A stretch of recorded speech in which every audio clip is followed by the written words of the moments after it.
রেস্টুরেন্টে সবসময় দেখা যায় যে বেশ ওয়েস্টার্ন কালচারের যে ব্যাপারগুলো রয়েছে সেটাই থাকে, আর এখানে কিন্তু তা নেই।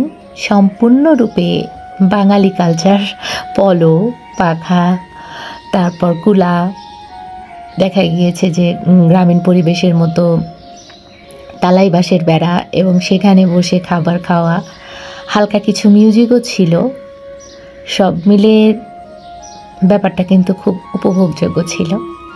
তা আমরা হঠাৎ করেই রাত্রে 8:30 কি 9টা বাজে, তখন মনে হলো যে একটু মেয়েদের খুব ইচ্ছা করতেছিল, বলল যে অনেক দিন বাইরে যাওয়া হয়নি, যদিও আমার মেয়ের পরীক্ষা চলছে। তারপরেও কিন্তু 1 ঘন্টার জন্য আমি তাদেরকে নিয়ে বের হয়েছিলাম। তো শুধু খাবো একটা জায়গায় গিয়ে, এই জিনিসটা তো অতটা আনন্দের ছিল না, কিন্তু আমি ভুলে গিয়েছিলাম ক্যামেরাবন্দি করতে। কারণ প্রথমে আমরা রিক্সা করে ঘুরেছি শহর বলতে কিছুটা খোলা জায়গায় ছিল। আমাদের যে বাসা সেখান থেকে খোলা একটা সুন্দর রাস্তা ছিল, সেটা আমাদের বগুড়াতে আজিজুল হক কলেজের ওইদিকে যায়।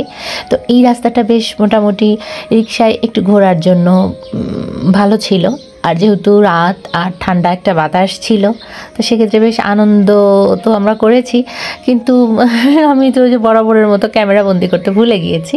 তো 3 মা মেয়ে একটা রিক্সা নিয়ে সরাসরি ওইখান দিয়ে ঘুরে একটা ঠান্ডা বাতাস, ফুরফুরে একটা পরিবেশ দিয়ে ঘুরে এসে আমরা বগুড়া উঠান বাড়িতে চলে এসেছি। এখানে তারা কিছু খাবে, রাত্রের যে ডিনার যেটা সেটাই করবে, এবং তারপর আমরা 10টা নাগাদ